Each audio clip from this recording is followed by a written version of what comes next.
yeah, we feel more stable, and that equals strong. And if anything you lose in one joint or anything you lose in one muscle affects other muscles in your body. Nothing ever stands alone.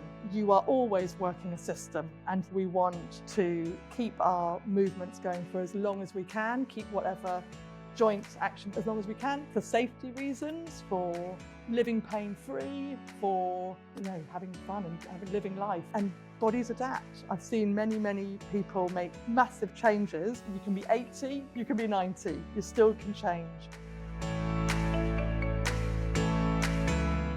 In this episode, I'm happy to be welcoming Rachel Tyler, a biomechanics and movement specialist whose passion for foot function and whole body alignment has helped countless people move and feel better. Rachel brings a wealth of knowledge from her background in Pilates, nutritious movement, anatomy and motion, and neurokinetic therapy. Today, we'll explore the fascinating connection between your feet and the rest of your body, how the way you walk, stand, and move affects your overall health, and how addressing foot function can have surprising ripple effects throughout the entire body. By the end of this conversation, you'll understand why sore feet or back pain might not just be about your feet or back, and you'll gain practical tools to start improving your movement patterns today. Whether you're dealing with discomfort, looking to walk better, or simply curious about how small changes can make a big difference, this episode will inspire you to see movement and your feet in a whole new way. What made you first become interested in biomechanics? I fell into it all, actually. My background, my degree is in physics, and I went and I was a physics teacher for 14 years in secondary schools. Yeah, I love all that, like how things work and the intricacies of things. But then when my kids were babies, when I had 2 babies at home and a toddler, so I had three kids under 2, I realized that going back to school was just not going to work. But I really wanted to move. I felt had a very uncomfortable pregnancy, especially the second one. Had twins, so it was a big carry. That explains the 3 under the age of 2 then, yes, otherwise that would be amazing. That would really work. Yeah. So I got into Pilates because, well, actually I was doing yoga, but then I got into, I thought I trained to be a Pilates teacher just as a way to make a bit of money maybe, but really just move more myself and try and move better and try and stop being in so much pain. My back was killing me after the twin pregnancy.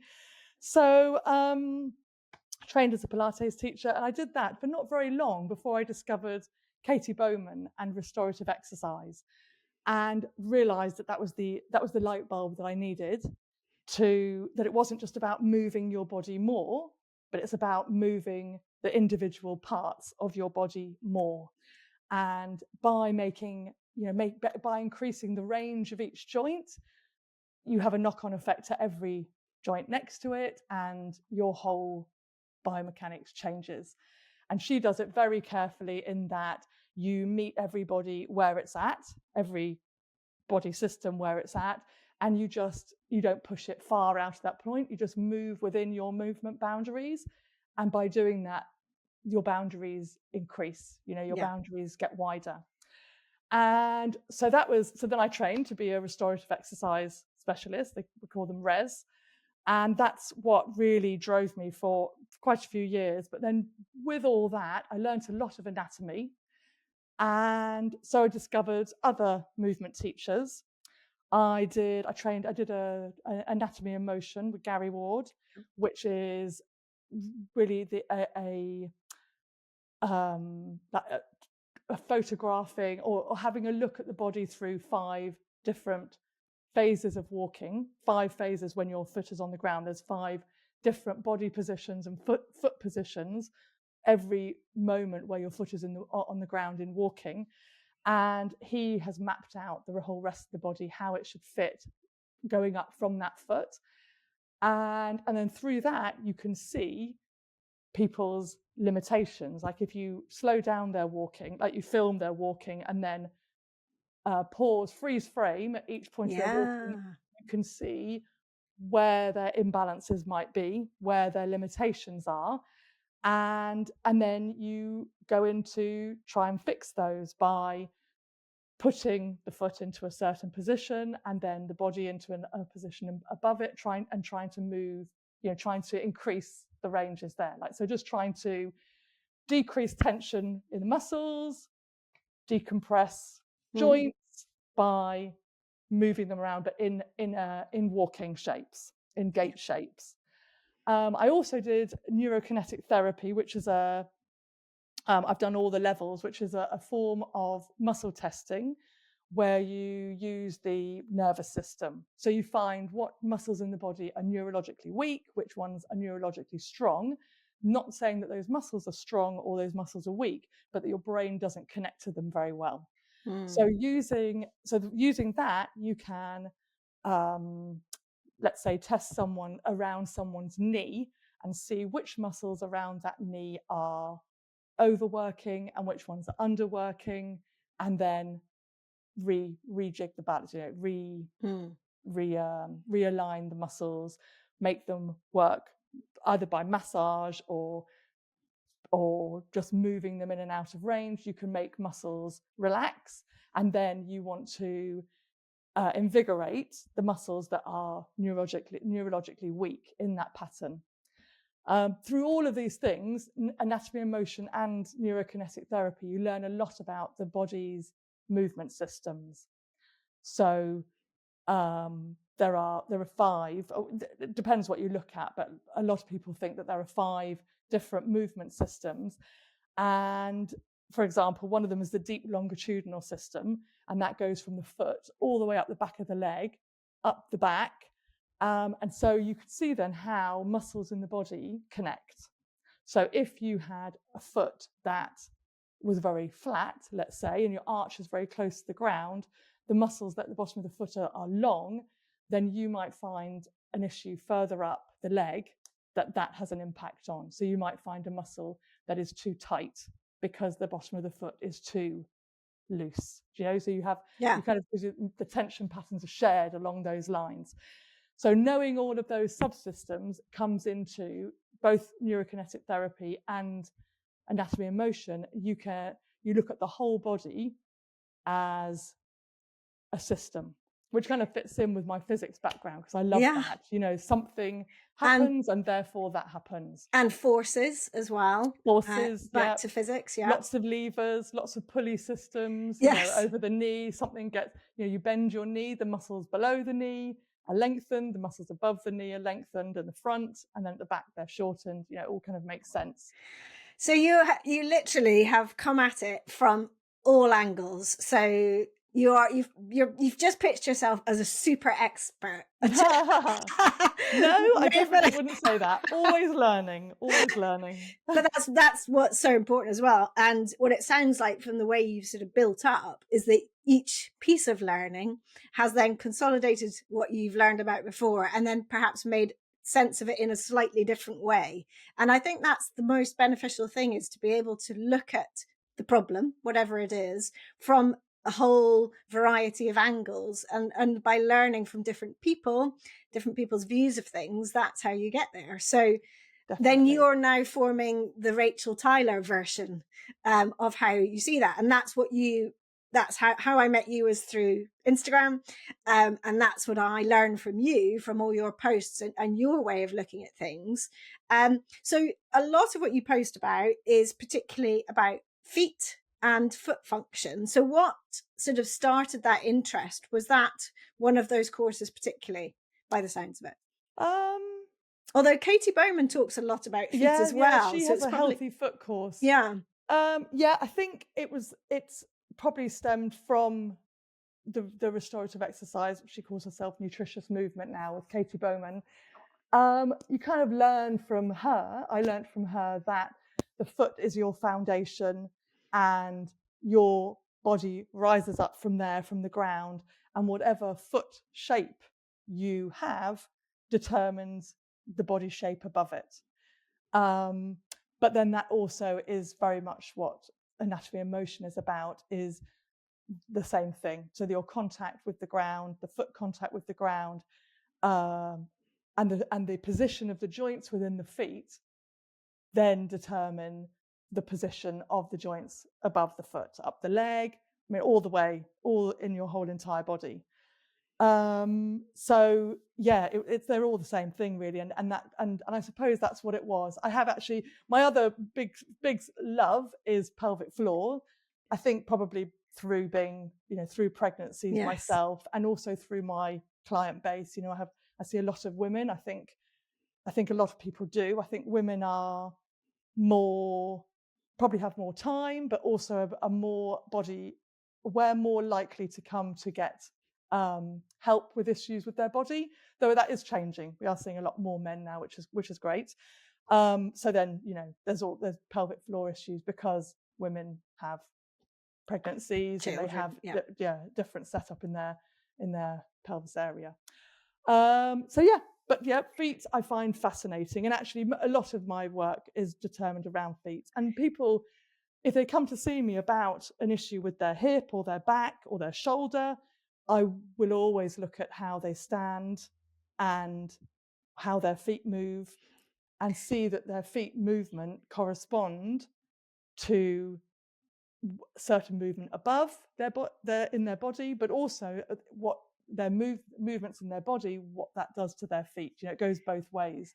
Your body changes your shape of your feet, and your foot shape changes the shape of your body. So let's dive into that a little bit, because it's quite a complex thing not complex, but sort of almost unexpected thing to understand. I think a lot of people don't think about their feet very much. No. Because maybe because they're so small in relation to the rest of the body. Maybe when people are sitting quite a lot, they are not in use so much, and therefore not thought of so much. And obviously that can bring its own problems with then standing on them and trying to do things on them all of a sudden, particularly, sitting in an office for 8 hours, as people have to do, and then going for a run and getting foot problems and so on. But also I think there's an expectation that, they'll just carry us, or we just don't even think about it. So do people who come to you with foot issues, do they find it a bit unexpected that you're then looking at everywhere else in their body? Because often people tend to go to someone to say, I've got a thing with my, something's wrong with my whatever, shoulder, knee, whatever. And there's an expectation that they'll be treated in that place only, because that's the thing that is giving them pain. So with the feet, do they find it quite strange that you're looking at everything? Yes, they definitely do. They definitely do. But through the assessments that I do when they're in my clinic, is that it then makes sense to them, because I will say, okay, you need to stand there, your feet, how you normally stand, and then I will get them to move their upper bodies. Let's say they have come about, let's say it's a back pain. So I'll say, okay, you want to side bend each way, and then twist your torso each way. And then I would show them first that what movements I would expect to see in their feet when they're doing those upper body movements. So then they can see why I then might look at their feet. I mean, it's not always a foot issue. It's definitely not always a foot issue, but I definitely would not rule out the feet. But yeah, most things, I mean, if it's a lower body, then your feet will need to be involved. You can't rehab your hip while you're sitting in a chair. You have to be standing up. So then your foot has a contact with the ground, and the contact that your foot has with the ground matters to rehab that hip.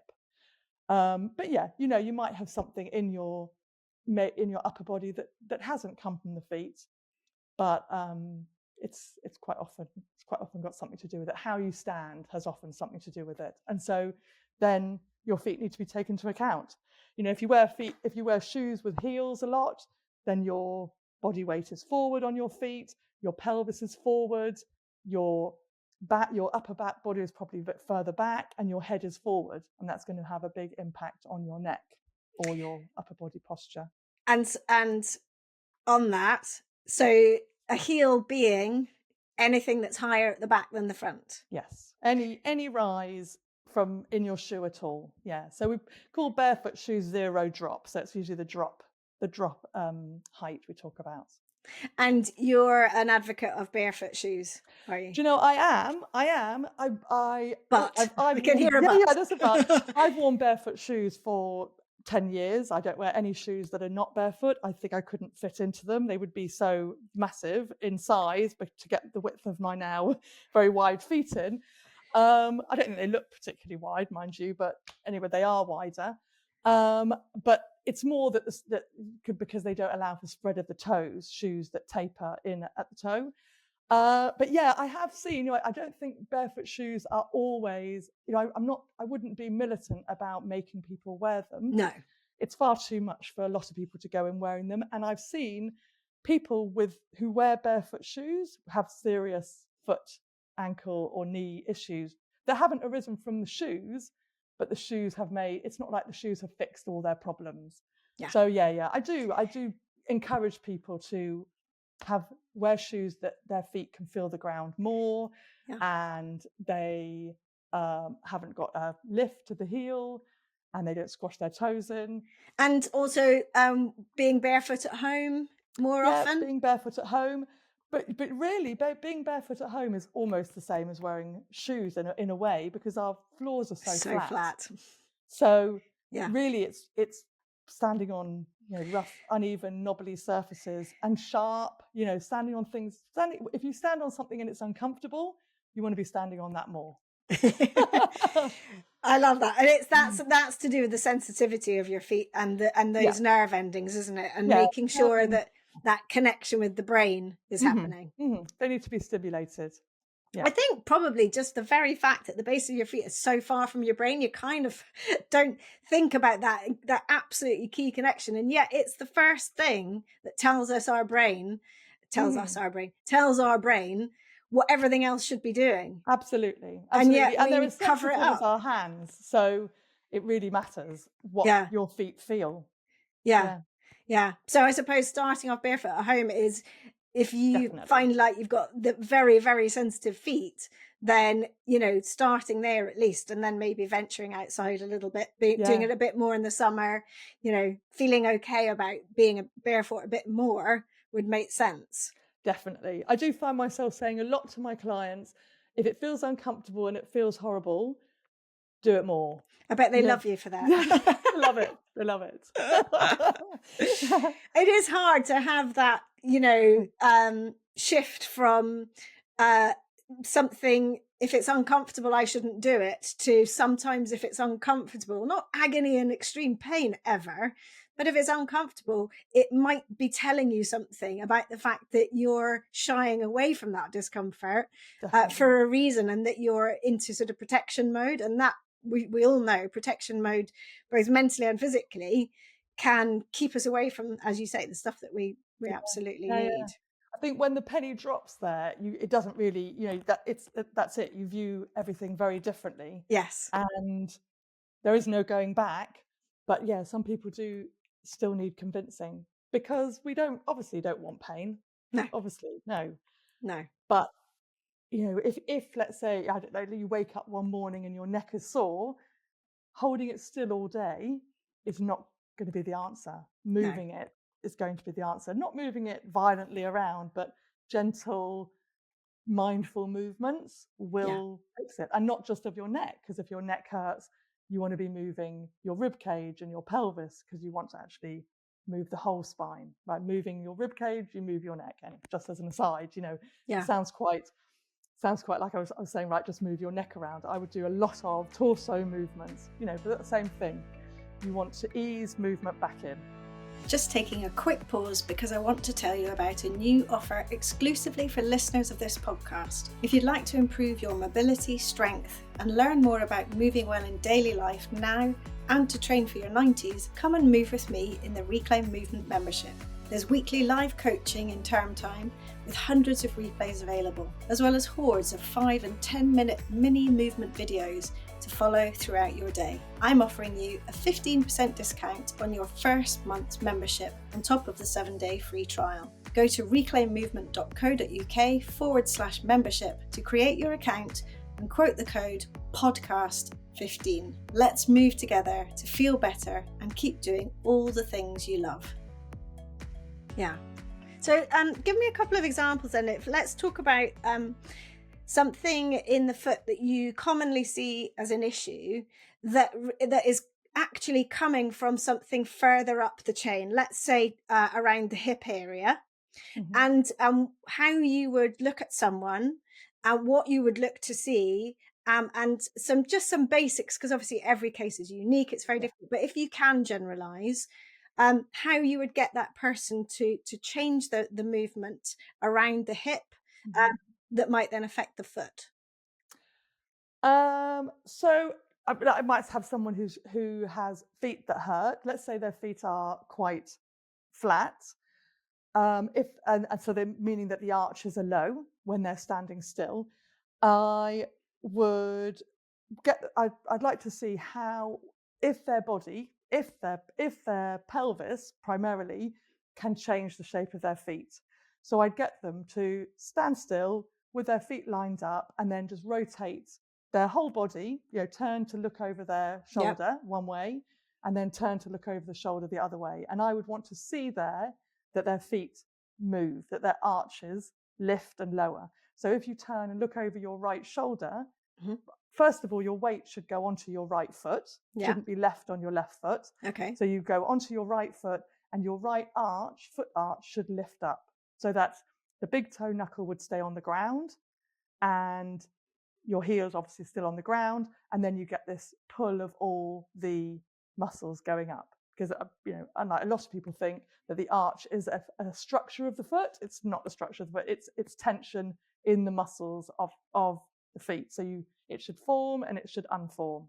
And um, and it's fine, whatever your foot looks like when it's still, but that rotation of your pelvis should lift and lower So your can I, arch. so just to ask a specific about that. So Hmm. people obviously feel like they are born with a high arch, flat foot, Mhm. no arch. Can that change through life?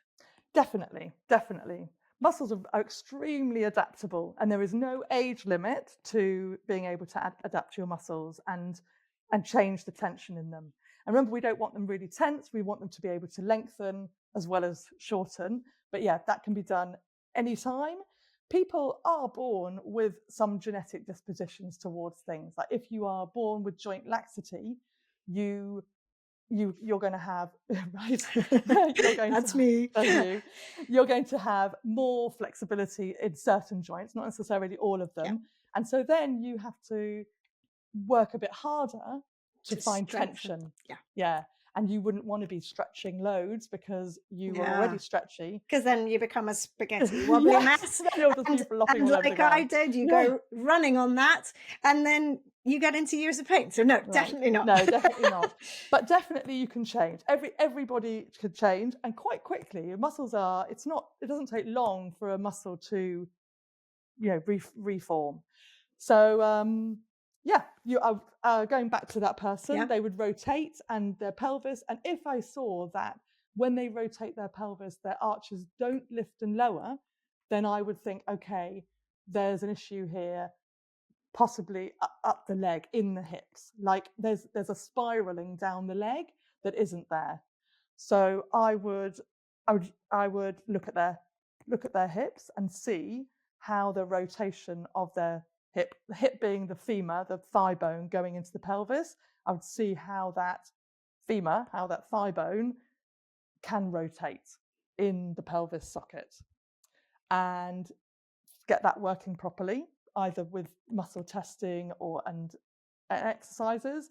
And then you want that thigh bone to also be able to rotate down to the ankle. So then you might actually just by practice get someone to turn and look over each shoulder, let the arch lift, and just practice exactly the assessment. Just get them to do it loads, because it doesn't take it, but through repetition our brains connect to our body just by By doing it Did you loads. say by 3 repetitions? Oh no, just by repetition. No, I no, was no. like, really? Loads and loads of Yes, I was repetitions. going to say not in my experience, but yeah, No, quite yeah, a few hundred repetitions. yes, Yeah. yeah, okay, yeah. No, that's really. And so then someone's also starting to understand that connection between the Yeah. foot and the Yes, hip, yes.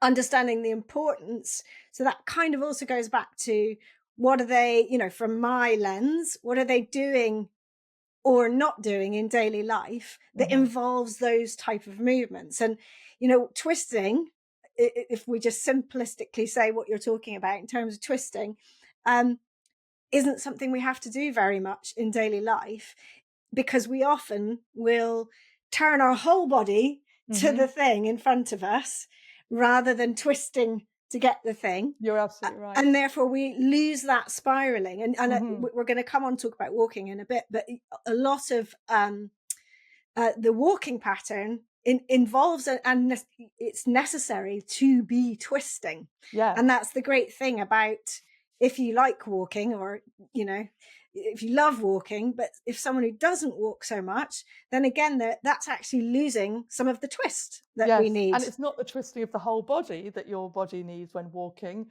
It's your pelvis twisting one way while your rib cage twists the other way. And then because of the nature of you're looking forward when you walk, so your head is still, so your neck is also, or your head is effectively twisting. Because if your rib cage rotates left, it's it it results It's in what looks working like against it. Yeah. a rotation of your head right, for your head not to move. So yeah, parts need to move against each other. So I do a lot of that in my classes as well, is Okay. moving one thing without moving the thing next to it, or moving that one thing while the thing next to it moves the other way. We kind of need to do it, need to practice it, but also we want our brains to get it. So just in that, because that is super, I'm really interested in the nervous system, because again, a bit like sort of taking the feet for granted until suddenly they're agony, and you don't even think about the fact, you think about it being a thing that's wrong in your foot and Mhm. not affected by the rest of your body. I think the same thing applies to the nervous system, where yes, we need it to sort of tell our bodies what to do, is the sort of the basic, subconscious thought about it. But understanding that it can go wrong, as much as other things can go wrong, and that when it goes wrong, you can experience pain, because it's not asking parts of your body to work in the right way, or it's not sort of sensing into it. Yeah. So if you can talk a little bit more about how the nervous system does control movement and how Mhm. it can go wrong, that would be really, really interesting. Well, your brain moves your body. A muscle doesn't do anything unless the brain tells it to do that thing, and muscles are just this pulley system between the joints. So yeah, that your brain needs to ask it to do it, and your all these the system throughout your body of nerves are just electrical signals going through your body, and if you don't do something, let's say you don't wiggle your pointer finger for, I don't know, let's say a year, then Yeah. your brain is going to the signal, the pathway for your brain to signal for that finger to move is going to start to die out. Like if you don't have water running down the tunnel just starts to cave in. So same thing, if you don't have electricity going through those nerves, then they'll just start to bypass even going through there at all. So then you can't move that finger because there's nothing wrong with the muscles. They and probably wasted away a bit, but the problem is in your brain. and your brain has thought, well, I don't need to do this, so why Yeah, would I put yeah, any effort there yeah. myself, as it That's were? right. And we call it an adaptation. That's an adaptation. And then things might change within the body because of that. But anyway, we can reignite those pathways. So you just either you force muscles to change, or the best thing to do is you move the joints relative to each other. So if you put your finger on a table and then you press down on it, you would make the joints move, and so you would make the muscles lengthen and contract, and then you would start to, you get movement back in the finger, and you start to find a connection from your head, your brain, down to those muscles again. I've got a really specific question on that. So the glute muscle in your rear, the glute set of glute muscles, but I'll just say the glutes just Hmm. for simplicity, Yeah. is really important for stability, for standing, for walking, for so many movements in the body, because it's kind of, I like to just see it's a central area, Mm. and The big muscle, it's a the glute big max. muscle, Yeah, exactly, and it's right next to those big muscles of the legs. It's a super important thing, and yet many people that I work with particularly find it very difficult to feel that muscle working. And yet I think it's one of those things that is really important to try to sense into. Have you got any definitely. advice about how someone can feel a muscle working like that again, to help make that connection? Or tell me if you think that's not necessary. No, no, I do think it's necessary. I think it's difficult because when you can't feel a muscle, you don't know what it's doing, and you don't know what it's supposed to feel like. So again, it's back to repetitions of doing things. Like if you did a movement that like let's say a hip hinge, like this is like a mini squat, like you stand and then you just put a bit of slackness in your knees and then you push your bum to the wall behind you, you will create a hinge in your hip. Like your torso will fold over, your bottom will go back, and your bottom will go sharp. I was thinking like kind of a sharp. Your Yes, like a bum big sticks back. lever. Yeah, Yeah. yeah. And if you did that lots of times, and then you even did it holding a weight, that you don't need to, you've got your own body weight. If you did that 50 times, you would feel your glute max. I bet you You would. would. Yeah. So just I something think like you'd also that. feel your legs and your yeah. Definitely, definitely. But I think if people can't feel it, you need to do Yeah. something like that so then they can Okay. actually feel. There is an issue with the glutes though. People generally have their glutes are off. We are we don't really stand in alignment. I think that's one of the main problems with the glutes. So if you got someone to stand on axis, so meaning that your pelvis is over your heels, your rib cage is over your pelvis, your head is over your rib cage, then and then you tried to walk around like that, then you would feel more of your glutes. A lot of people walk and their hips are slightly forward of their bodies. Um, so yeah, if you lined yourself up on a wall, so you put your heels a few centimeters away from the wall, otherwise you will fall backwards and you need to make space for your bum muscles.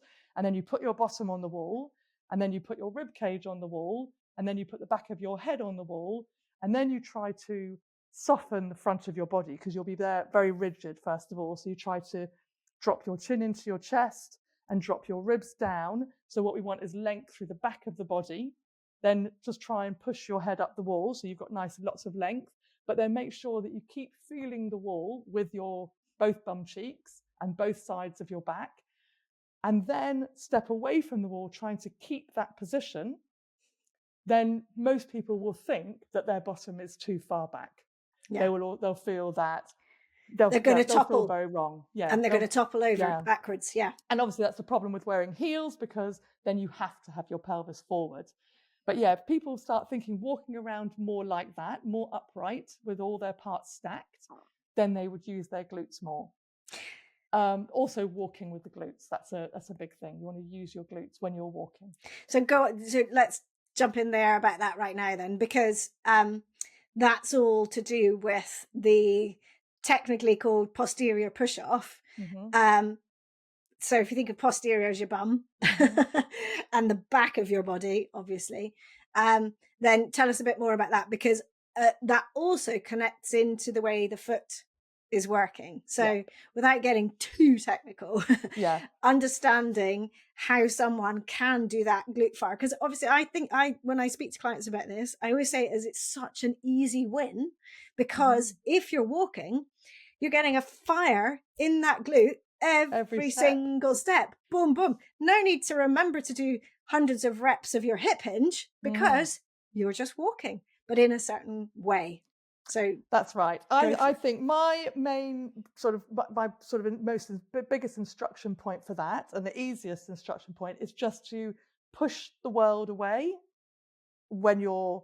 as you're walking. So rather than thinking of walking as putting one foot down in front of you, so lifting a knee up, putting the foot down, and then your body following, think of walking as the foot behind you, pushing the world back so that you get propelled forward. Propelling forward, yes. Yeah. And the straighter that back leg is, the better. Most people cut off at the knee, so they push for such a small amount of time or no time, because actually a lot of people walk just stepping your Small legs strides. forward. Yeah. So push back hard behind you with a straight leg, and yeah, you will feel it in your bottom. It pulls at the bottom of your foot. You get a good arch forming at that point. It's a supinated foot, which is what we call it when the arch is high and it's a stiff foot. It's a stiff lever, and your calf muscles are all connected to your hamstrings. It's all going up the back of the leg to your glutes, and then they will fire. You walk like that, and then you want to feel your bum aching when you get home from a walk, rather than you're often, lots of people, it's the fronts of their thighs, their quads, because they're stepping forward rather than pushing back. And I like to also couple it with thinking about being more upright in your upper body to be able to get that stride length, because we all see the bad to generalize, but an older person's shuffle where there's a forward lean and they're sort of falling through the movement to walk effectively, and basically already technically falling, and therefore the likelihood of falling is really high because they're already on the lean. So if they catch their foot on something, whoo, they're over.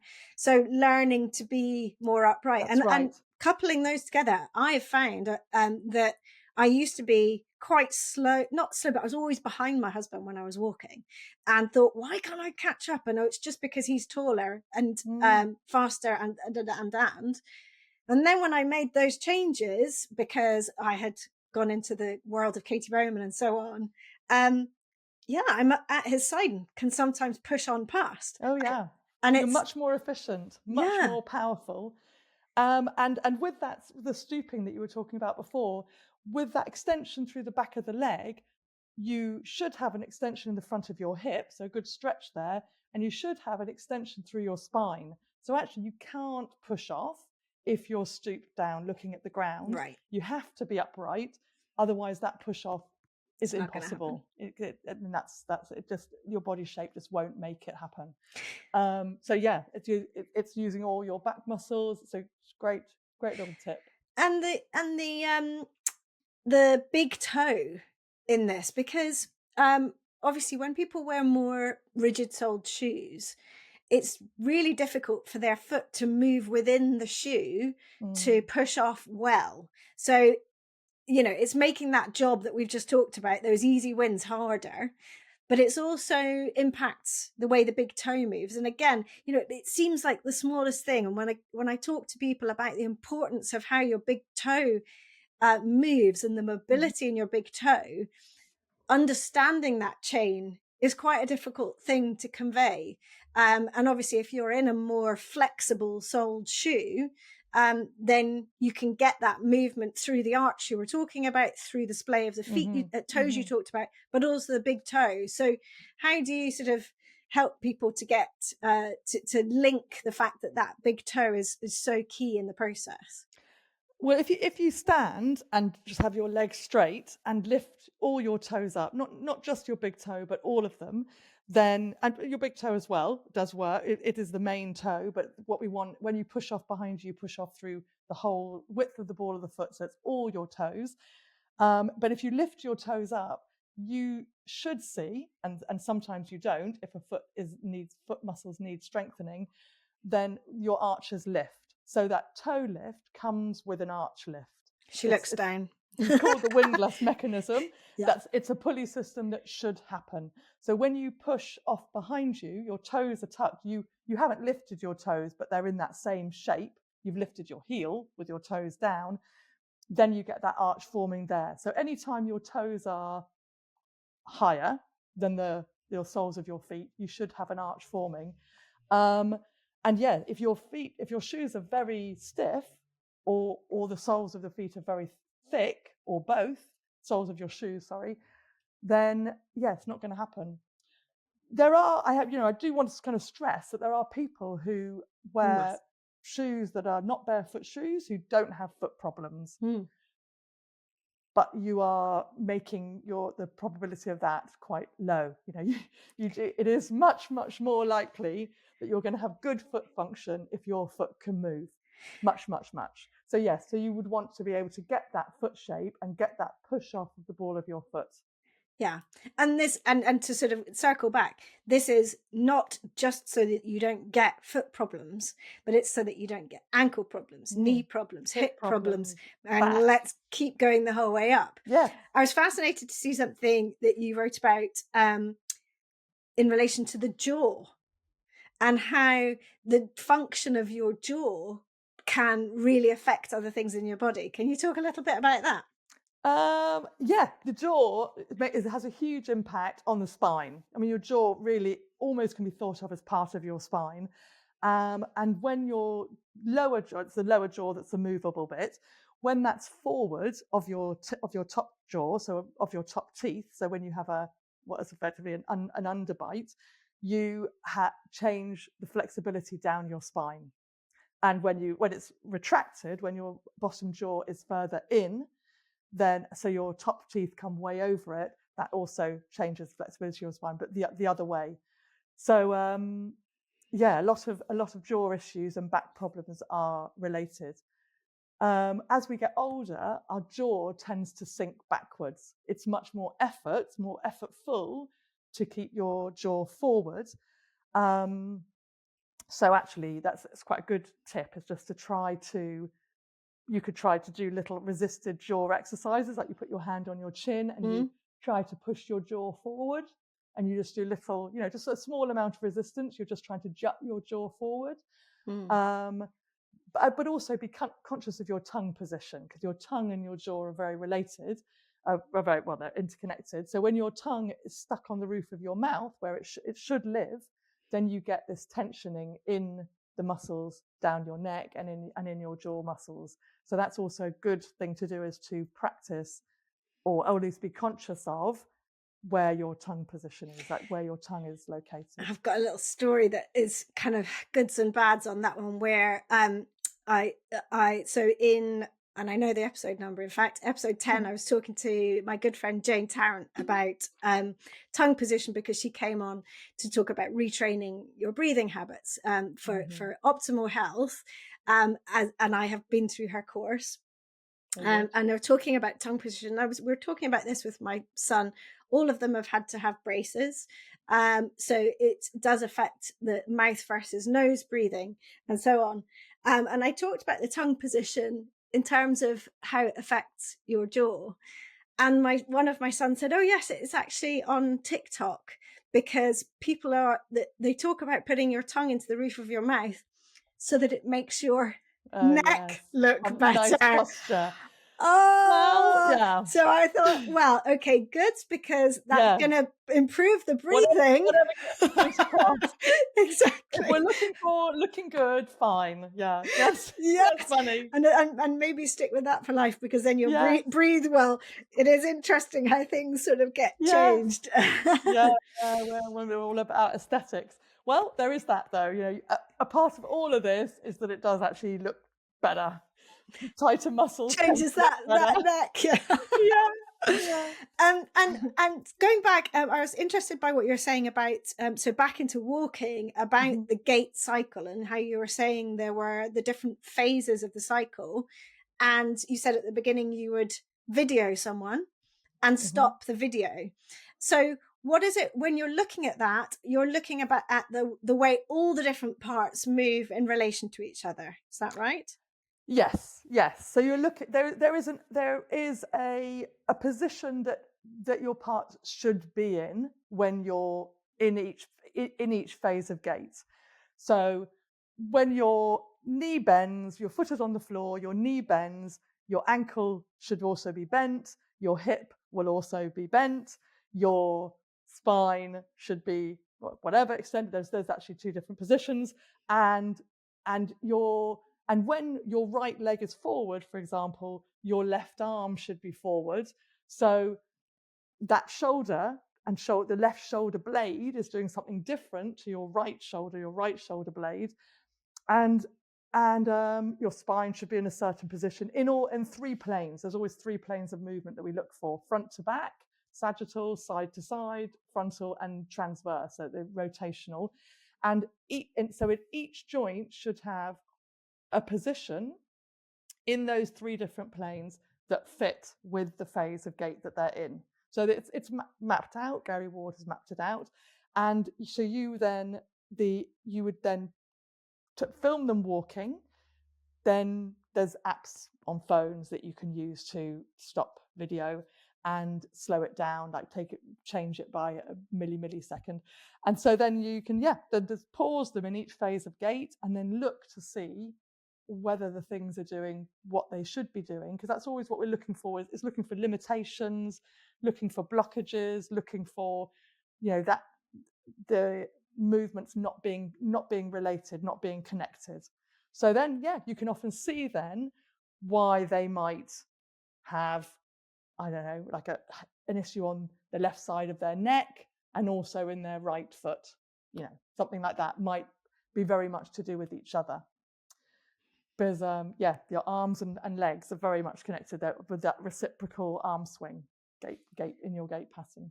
So would you be doing that if someone would you always bring that into sort of assessing someone if they say they have a pain somewhere, or is this something you would use as a different tool for something else? No, I use it a lot, but I would also just look at their basic assessments. Probably first off, their basic assessment. So when they first come, I would watch their pelvis rotate in each direction, their rib cage, their head, watch their pelvis tilt in each direction, their rib cage, their head, have them stand on one foot, see how they handle that, see them put one foot forward with the other and then move their weight over that foot, see what happens there.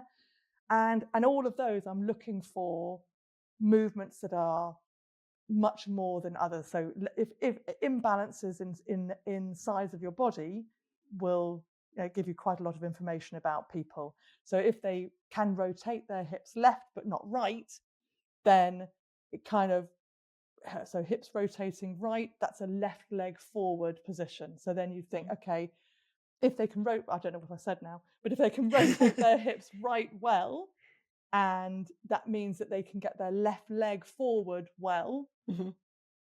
But let's say they can't rotate their hips well left, then they won't be able to get their right leg forward. So to make it to make it more sort of basic in a sense, when people are one side dominant, which pretty much everyone is, over years and years of, let's say, overuse through one side, is it fair to say that often patterns will be better, their ability to move one way in relation to that one-sidedness than the other, because they are, for example, always doing things on that side and looking a certain way because of that handedness? Yes. Well, not necessarily because of the handedness or the footedness. Okay. But it is worth being aware, if you are right-handed and right-footed, then you do want to be aware of the fact you are favoring one leg. But yes, any repetition of something that is not reciprocated on the other side, that is not mirrored on the other side, will lead to adaptations And imbalance. and then imbalance, and then dysfunction, and then dysfunction is muscle tension and joint compression, and that equals pain and discomfort. So you might have the pain and discomfort, you might have had the imbalances growing for 15 years. Decades, yeah. But you also may have developed them because you tripped over a step 3 days ago. So it's not, it's some things are slow burners and some things are quick. And I wanted to also ask you about to understand better the difference. So people sort of band around the word mobility a lot, and I think there's a lot of understanding about flexibility, which is obviously passive length created by someone else, and not a lot of understanding of what makes up mobility.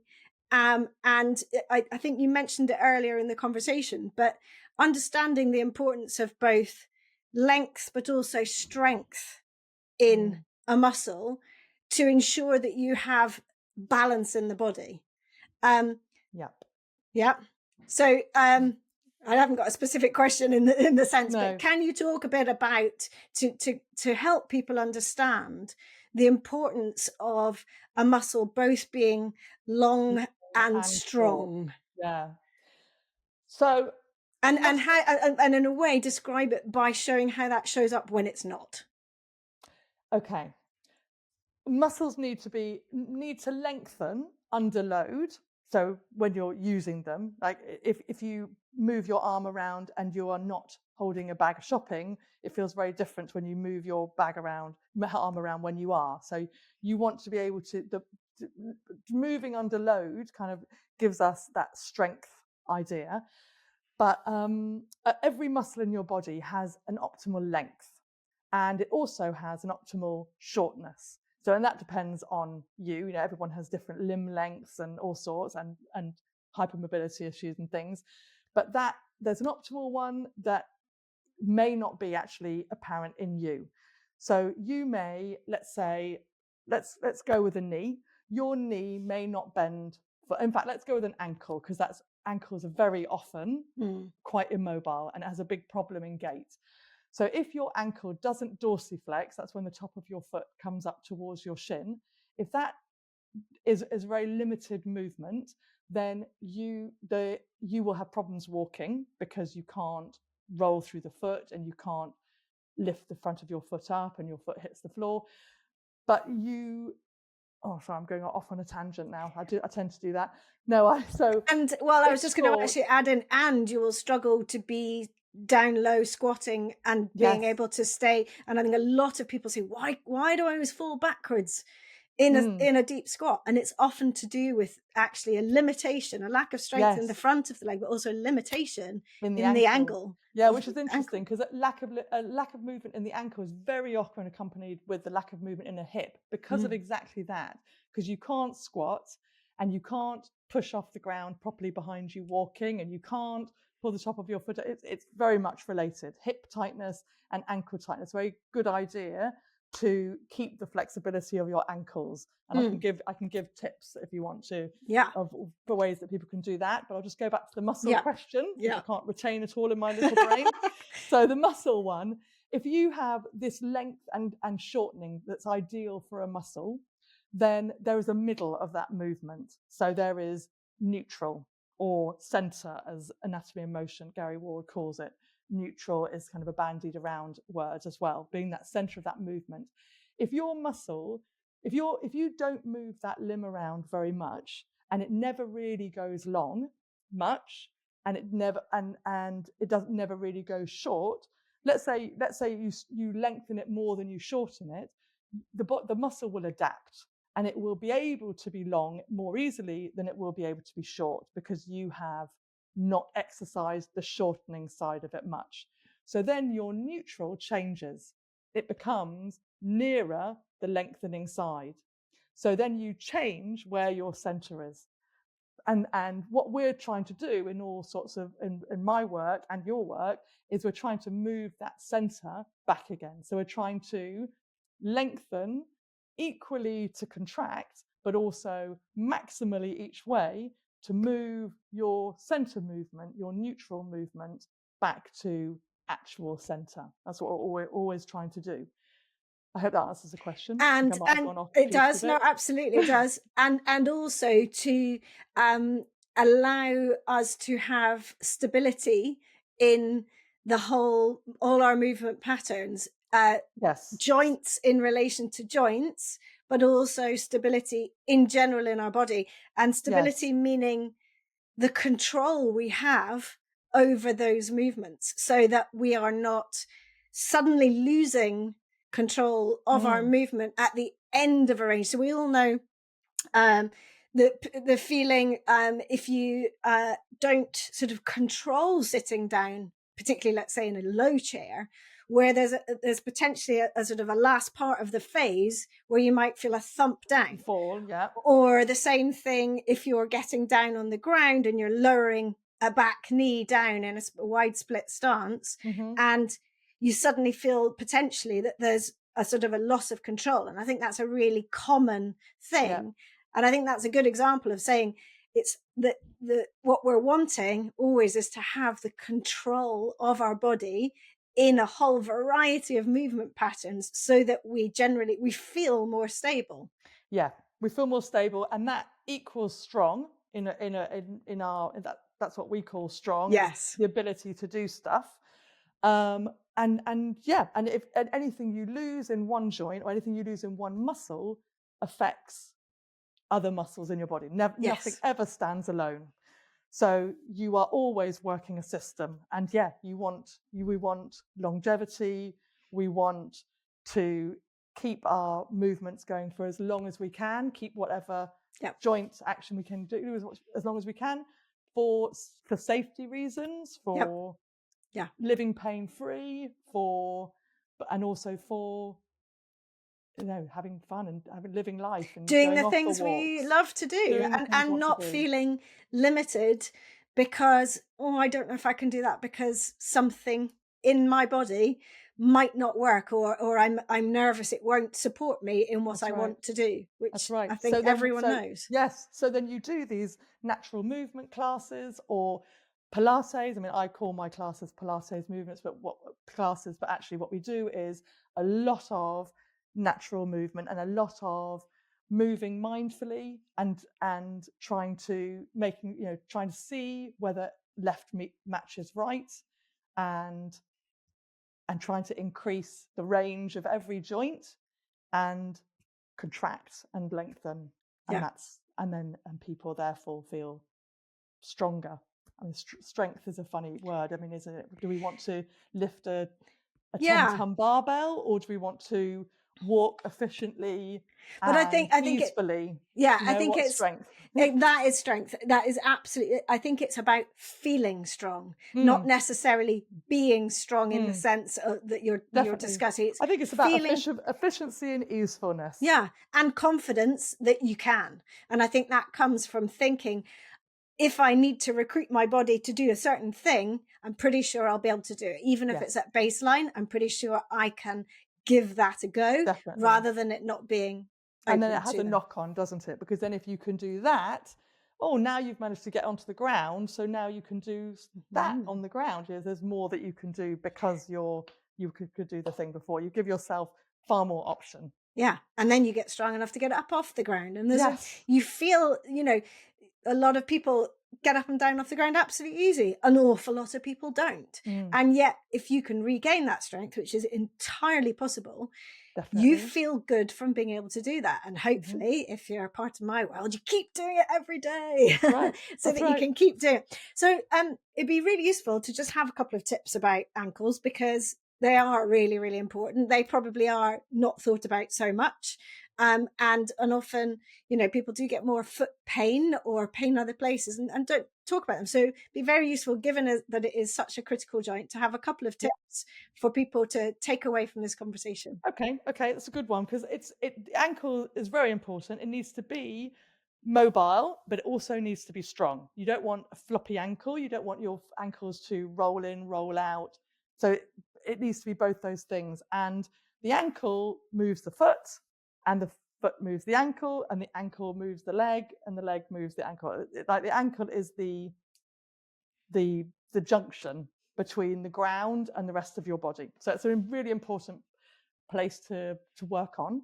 So yeah, I think something that I give a lot of people to do if they have any sort of foot issues is just to step one foot forward in front of the other. So like Mhm. you're just taking a short stride, Yeah.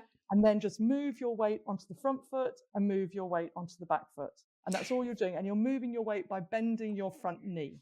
That's all you're doing. You're not bending the So back leg at all. both feet are flat on the ground as you're doing Both this? feet are flat on the ground, Okay. and you try to line your feet up. Like we don't really want feet turned out because turned out feet are turned out hips, and then turned out hips are you be squashing on your sacrum, like squashing into your lower back. So you have feet lined up, and then you can increase the length of that stride as you go. So you can start really small, and but you want to move your whole body forward over that front foot, and that is just bending and straightening that front ankle. That's all you're doing. And the back heel may lift up, or it may not, depends on the length of your stride. And But trying to stay upright in the rest of your body? yeah, try to stay upright. You're not moving any. The only thing you're doing is bending your front knee. That's the only thing you're doing. And when you bend that front knee, your front ankle will bend, your arch of your foot should lower, and your glute loads up of that front leg. So all you're doing is stepping onto that leg, but it just practices that one move. Can you see me doing it now? Yeah, you can see you doing it now, yeah. So I think you want to do it like 20 times on each leg, and do it often. You don't want your toes gripping the ground. That's very important. And you don't want your toes lifted. Your toes are just long and soft on the ground so that your foot can change shape. And can I ask about the knee? So obviously, a lot of people talk about the tracking of the knee when you move. Yeah. Should you just let the knee do what it wants to do, or should you think I about would definitely aiming? let it do what it wants to do, and then but if you see it really rolling in, so it's coming more in than your big toe, or really more out, most people go in, then correct it. But I wouldn't correct it. I would just do it first of all. Yeah. And you can always just look at yourself in the mirror doing it and just check that your knee's all right. And if you see it wildly going in, then you want to make it go over your second toe. But I don't make it do anything if you needn't. So it might not even be an issue. So I love how simple that is. That's brilliant. Very simple. It's a huge thing because it will move the bones at the back of the foot. So there's this complicated web of bones in the back of the foot, and they're all fit together like a jigsaw puzzle. And when the ankle moves, those bones at the back of the foot move, and then they move the bones at the front of the foot. But they won't move if your toes are gripping the ground or if you're not letting your knee bend. So that's all you're doing. So that's a mobility thing. It's very simple, very effective. And then strength things, there's obviously like heel raises. You just stand and you lift your heels up and down, go onto tiptoes and down again. And you can do those on a step. So you put the balls of your feet on the bottom of your flight of stairs, and then you lower your heels below the step, and then you lift as high as you can above. And here you just want to try and keep your toes soft, and this is a really good ankle strengthener because you're strengthening the whole foot goes stiff. And it's hard, actually, to do a number of repetitions of that. You will feel it. So I think what you should do is just do as many as you can do, and it may be 3, but it will increase over time. And then you take one foot off and you do it on a single leg. And then you'll know about it. You'll think, okay, I can only do 3. And then over time, you'll be able to do more. But that's a really good one. And is it okay for people to hang on to the banister when they're doing it so that it's not all about balance? Yeah. Hold on, but don't pull yourself up. Yeah. So the foot's so doing the pushing up. A gentle touch. Yeah, definitely you can hold on, yes. That's it's quite an effective exercise that very really strengthens your foot. If you have flat feet, so your arches tend to be low, then doing those heel raises, you'll really see differences in your arch height. And so just to be quite specific, you're hanging onto the step with the balls of your foot. They can be quite solidly on. So your heels are off. It's just I could get you a foot and show you, but nobody could hear that. So you've got the balls of your feet on, your toes are on, and then your arches and your heel is off. Yeah. Okay. So you're not hanging off the edge. You're quite definitely on with the balls of your feet. Okay. Yeah. Brilliant. Okay. And I think you're going to give us another one. Well, the other thing is to do. Well, there's 2 more I can think of actually. One is to just do squats. So you have your feet aligned and you have your knees aligned. That's with your hips. And then you just bend your knees. Push your bum backwards, bend your knees, go down as low as you can go. Hold on to something in front of you if you want. Just go down and then come up. Do loads of those. So again, you're not pulling yourself up and down with your hands, but your hands are just stopping you from falling. Yeah. And you're just bending your ankles and bending your hip and bending your knees. Yeah. So they all bend and they straighten. You just keep your weight even over your feet as you do that. And I think just to add a little thing there, I think a lot of what we do through daily life, so if we're going down to pick something up off the ground, will often articulate through the spine and therefore miss that lovely opportunity to Yes. use your hips and your knees Yes. because it feels like harder work. We've got these lovely long dangly arms that also, with that beautifully articulated spine, get us most of the way down, potentially, especially if you Mhm. spread the legs wide. But just trying to think sometimes, no, I'm going to pick it up a different way, Yes. can mean that you're not having to do this as an exercise. You're just picking something up off the ground, but you're doing it differently. Definitely. I think what people worry about, people find that if they can't do something well, they don't do it at all. So just do it to what you can do. So if you're only squatting down, and this could be a split squat as well, so one foot is behind the Yep. other, and if it's only to get something off, let's say a chair height, then so be it, but you're still doing it. And then eventually it will be the coffee table, and then eventually it will be the floor. But don't not do it because you think, I'm crap at it, so I won't do it. Yeah. It's pointless. You've got to, you want to keep doing what you can do, and bodies adapt. I've seen many people make massive changes, and I emphasize again, really, you can be 80, you can be 90, you still can change. And then the last one I was going to say was calf stretches. So this is just when you put the ball of your foot up on something, as Katie Bowman loves a calf stretch. She does. You put the ball of your foot on something. So people do it on a half roller, but it could be a tree branch or something, or a twig not a twig, maybe a log in the garden, and your heel's on the floor, and then you have a straight leg, and you try to bring your hip over your heel. So you're trying to get your leg vertical. And then you do that with that straight leg, but you also bend your knee, because when you bend your knee, then you're going to pull at that, uses the muscle lower down your calf, the soleus, and it pulls at your Achilles tendon. And then you really know about that, and you really feel it in your ankle. That's the bending of the knee. But do it straight legged and with a bent knee. And that last one you're talking about that gets into the Achilles, that range can seem so much less that almost people are like, am I even doing this at all? It's a really clear one well, about to make people limitation. feel better about that, your ankle, as long as your ankle can bend 10 degrees, it can work. It's doing well. Yeah. I mean, what we want is more than that. I think we're looking for 30 or some 30. I can't remember exactly, but about 30. But it's still a small angle, 10 isn't is it? good. Yeah. It's small. So don't think that if it doesn't lift much at all, it's rubbish.